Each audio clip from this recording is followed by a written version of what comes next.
Hey everyone, thanks for tuning in and welcome to a brand new segment on this channel that we are calling the Collecting In-Game. Let's get started. This is not a drill. 5, 4, 3, 2, 1, 0. That's right everyone, I'm back and I know what you all are thinking. Where's Terry? Is he hiding behind that hippie guy? I really thought Terry was going to be on the show today. Anyway, as I was saying, this is a brand new segment to the channel. It's going to air in 5 parts over an extended period of time. I don't even know how long that time period is going to be because, as you'll come to find out, there are reasons for that. There are reasons that I can't really predict that because even I don't know when I'm going to acquire the pieces that are going to enable each episode to air. And here's why. The name of the show so far is Terry's Collecting In-Game. What happens is, I've set parameters for myself in my collecting game, and that is that once I achieve the acquisition of 5 Grail pieces to my collection, I'll stop collecting. I'll give it up completely. Gone. No more Terry, no more collecting, no more how to be a poser, strike a pose, any of those things that I do for Sideshow. I'm done from the collecting game completely. That's it. Finito. Fine. Those are the only other words for finish that I know in any language. And I think that they're both Italian. All my Italian viewers, any Italian viewers out there, please feel free to chime in and let me know if I actually just spoke Italian or if it was Latin. I don't know. I have no idea. I'm not the kind of guy who does languages. I wish I was the kind of guy that does language. Why can't I be the kind of guy that does languages? So, as you all may have surmised, the fact that this video, the first of 5 videos in the Terry's Collecting In-Game series, is airing right now should tell you one thing, if nothing else. I've achieved my first collecting Grail goal as of today. That's right, 30 minutes ago, the FedEx guy showed up at my front door to the great clamor of my barking dogs and delivered to me this. This is the first collectible in my Collecting In-Game. First of 5. Once this is opened and on a shelf, I'll have 4 more pieces to collect before I can give up collecting completely and actually start putting my money towards retirement or a new car or paying off my house or whatever. But this is it. But enough. I think I've probably kept you in suspense long enough. The time has now come for me to rip this bad boy open and find out what's inside. Well, I already know, but you don't, and I'm tired of keeping you guys in suspense. So let's just make this happen, shall we? Knives out. Oh, there's stuff inside. A really cool little thank you card. I'll try to get a close-up of this later. They sent me a bag of green tea. This green tea straight from Japan. I'm very, very excited about that because I love green tea. Oh, man. Easy, easy, easy. Layer 1 is done. Can you see what it is? Is it upside down? You can tell it's Hot Toys. Hot Toys, it's right there, it's Hot Toys. Oh, can you read that though? I don't know if I want to keep it secret or not. Okay, that's layer 1 of the plastic off. Let's dive into layer 2. Can you tell I'm excited about this? I'm seriously, this is how I used to be at Christmas when I was 5. I assume, I don't know, there's no video evidence of that and my family's all gone, so nobody can tell me otherwise. I'm just gonna choose to believe that that's how I looked when I was 5 and opening Christmas presents. Anyway, continuing. I feel very much ripping this open like I'm performing an autopsy on an alien, on an alien face hugger. Hey, there it is. Okay, this is really, really cool. All right. I have been looking forward to having this for a long, long time. There's a dude that I worked with at Sideshow when I was there full time. His name's Matt, and he had one of these. And I tried so hard to get him to trade me, but he's at least as much of a Tron fan as I am. But this is obviously the Sam Flynn with Light Cycle. What's a cycle? Sam Flynn with Light Cycle 1/6 collectibles set. So I'm just gonna keep opening this thing here because cardboard isn't very interesting to look at and I'm not very interesting to listen to. Just shredded that box. That box is flimsy. And I just cut my finger, did I? I did, look at that. Look at that, blood. Awesome, I think I'm okay. I'm not worried about myself, I just don't want to get blood all over my new collectible. Maybe I should go put a Band-Aid on. Nah, who cares? So much smaller than I thought it would be, wow. All right, there's plastic here, and you know what I don't like is plastic between me and my collectibles boxes. Dusty, there's a lot of dust in Japan. Look at all this. Yeah, okay, no more blood, that's good to know. Man, look at that blood. This is a very, very sharp dagger. Look at that, there's some on that finger too, it's splattering. I've got blood splatter. I'm like Dexter. Okay, I don't think that's a photo of the figure. I don't think that they actually had a closed off mask of Sam Flynn on his Light Cycle. Man, I'm really, really fucking bleeding here. if I drink enough of my own blood, I turn into a vampire, right? That's how that works? Okay. Man, let's just get this thing open though.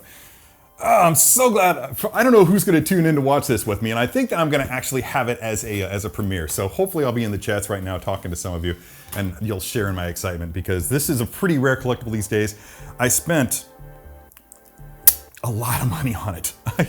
Way more than I ever spent on a collectible over cost. I mean, I spent more than this on a collectible, but I've never spent this much over cost for one.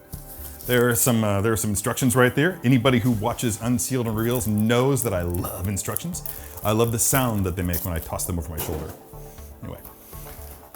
All right, part one. There's a tray at the top. That's gonna be showing a lot of glow, but that's definitely Sam Flynn in his motorcycle riding position, something that I'm familiar with.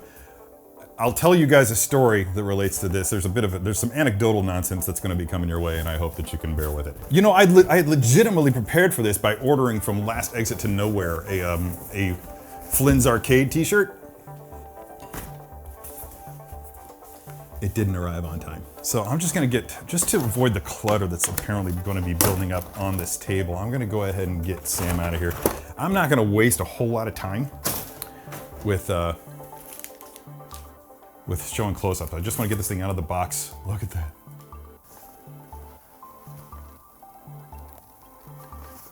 That's the reveal. Okay, that's not supposed to open up. That's cool.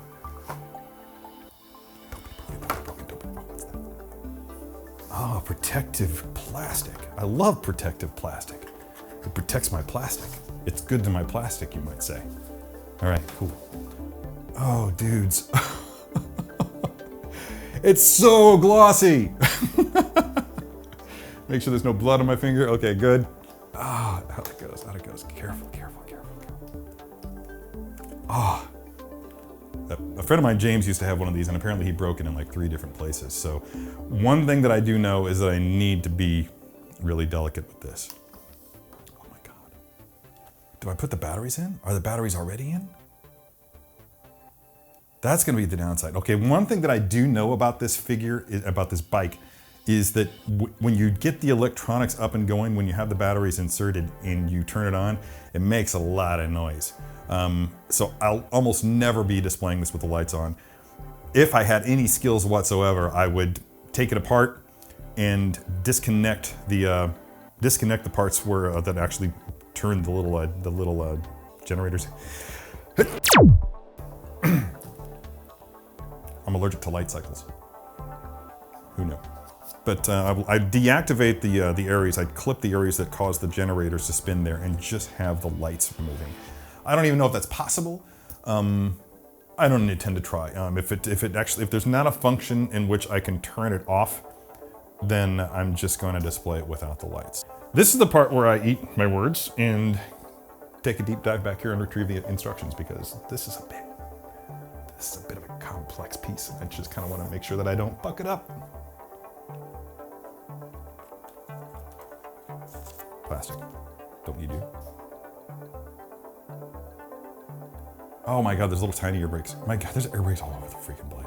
You got air brakes here, 1, 2, 1 there, and at least 1 back here, probably more. But I think the thing says that there's at least 4. Is that air brake? Yeah. I'm not gonna mess with it. Let's see, once all the air brakes are open, tilt the back cover so to make room for Sam. Oh, shit. You have to.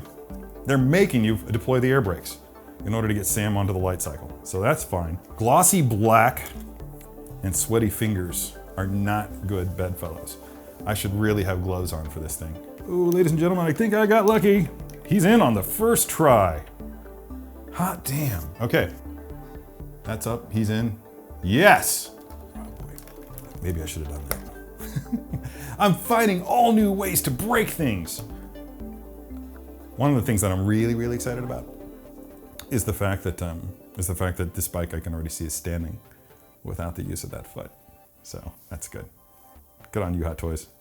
You're awesome as always. All right, all right, all right. 2 heads with authentic likeness of Garrett Hedlund. Authentic is subjective. Yeah, that's good. Oh, that would be cool. That's cool. You can actually, there's not there's another hand. There's a disc holding hand. But what you can do is you can have him holding this disc out like he's getting ready to swipe a passing light cyclist. And that's exciting. So while I'm putting this together, I'm just gonna go ahead and drop this anecdote out there. When I was young and I first saw Tron, the original, it was in the 80s, and several things happened in rapid succession. Several films happened in rapid succession. Tron, Return of the Jedi, and a couple years later, Top Gun. I think that's it. There might have been one more, but I have to think about it for a little bit first before I really had a good memory of it. And each one of, as you all know by now, each one of those films features in one incarnation or another some take on a motorcycle. And I was hooked. I was straight up hooked immediately. Yeah, I was hooked immediately on it. It was one of those things where it just took hold and just kind of lingered in the background of my brain for years before I finally just said, "Oh, wait, this is something I need to have in my life." And then back in 1990, I picked up a Kawasaki Ninja ZX6, my first sport bike, kind of something similar to these.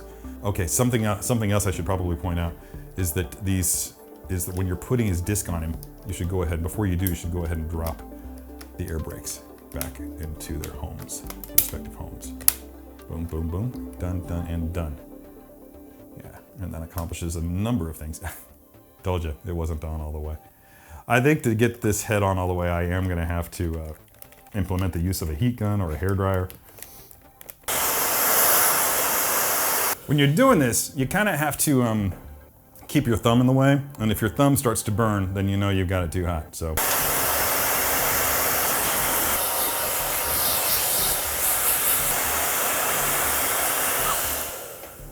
I think that ought to do it.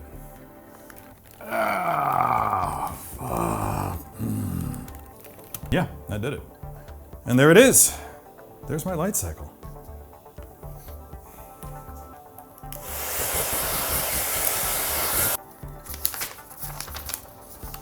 Wow, I should totally do that to my hair more often. Look at that volume, man. I look like an 80s rock star.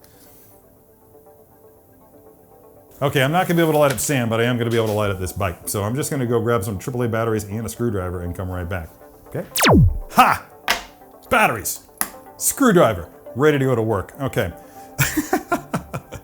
The precarious nature of Sam Flynn on the bicycle has me understandably nervous about this. So if I stutter or whatever, then just understand that that's why. I can't believe I have this. I straight up can't believe that this is here. It makes no sense that I've waited this long for it. I'm gonna need this work? Hey, easy. Jittery, nervous. Do not screw up your new toy, dude, do not. Just because sometimes you gotta get a grip, especially if you're me. When I'm nervous, I hum Twinkle Twinkle Little Star. Little known fact.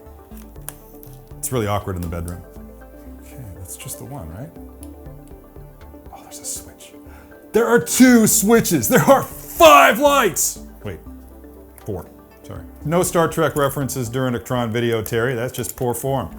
All right, so, dudes. All right, so how do I get this off? Is that it? Oh, there it is.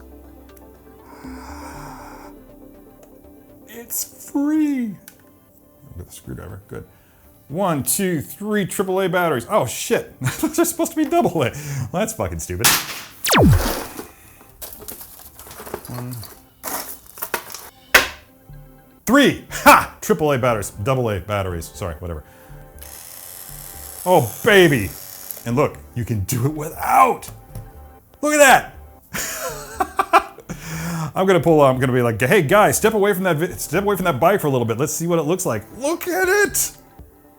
Oh, gotta get Sam's hand on there properly. Right? Cool. Yep. Ah! And there it is, ladies and gentlemen. Oh my God, I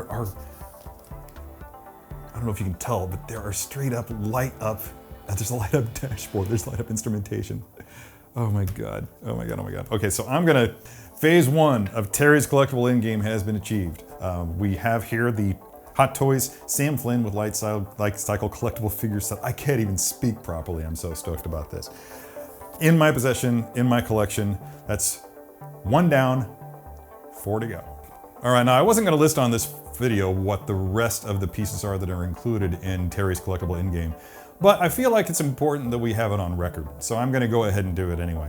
To that end, first and foremost is the Psylocke premium format figure by Sideshow Collectibles. I'm talking about the most recent iteration of that character to enter the Sideshow quarter-ish scale market.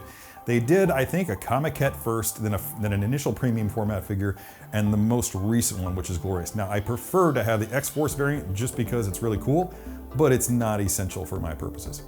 Second up in the batting order for Terry's Collectible Endgame will be the Sideshow Dewback 6th scale collectible accessory figure. I'm actually not even sure what they called it. Came out about, in fact, I think that it was first shown at SDCC in 2011, so that's 10 years old. Probably took at least a year for it to actually hit people's shelves.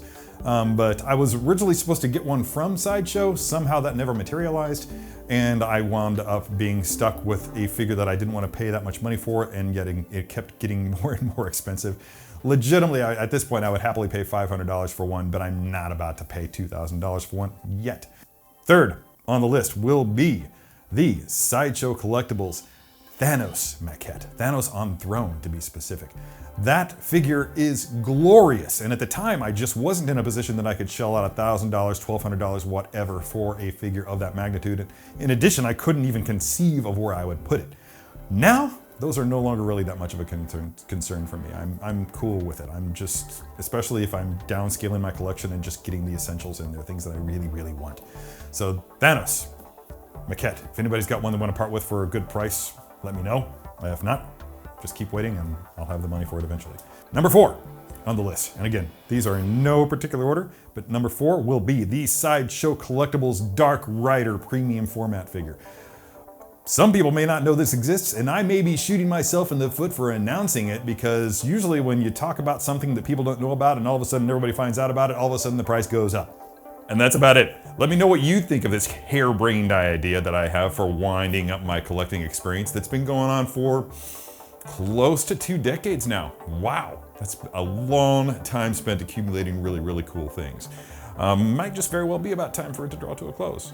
But again, there are gonna be 4 more episodes of Terry's Collecting Endgame coming your way at as yet to be determined schedule. Again, I have no idea when I'm gonna find the collectibles that I'm looking for, or at what point I'm actually gonna be able to afford them at their going rate. My final thoughts on the bike is we've come to expect certain things from a Hot Toys figure, that it's gonna have 30 plus points of articulation, that you're gonna be able to do a lot of things with it. That's something that this character, this figure does not have. And I think that a lot of that is because at the time, especially given the constraints of the fabric that they chose to use for Sam himself, which by the way, this is all hard plastic. There's nothing flexible about this whatsoever. The arms each have 1 point of articulation, that being at the shoulders. The hands are of course articulated at the wrists. There is 0 articulation anywhere else except for at the neck. And that's fine, but essentially this is not a 6 scale figure per se, as we've come to expect from Hot Toys. It is basically a statue that comes in separate parts and that has interchangeable bits to it. We've seen that before from multiple statue making companies, and essentially that's what we've got going on right here. But I'm not gonna nitpick. I've been waiting for a long time to have this in my collection, and it's finally here. And that's it. Beautiful figure if you have the means and have the space, and then, by the way, pick one up with confidence. I can not repeat myself enough on this. Be very, very careful when you're playing with it. Look, I just spit on the glossy black finish of my light cycle. That's just not cool. Sorry. Don't hate me. Anyway, so that's it. Let me know what you think about this figure and about my plan in the comments below. And until next time, be good to your plastic.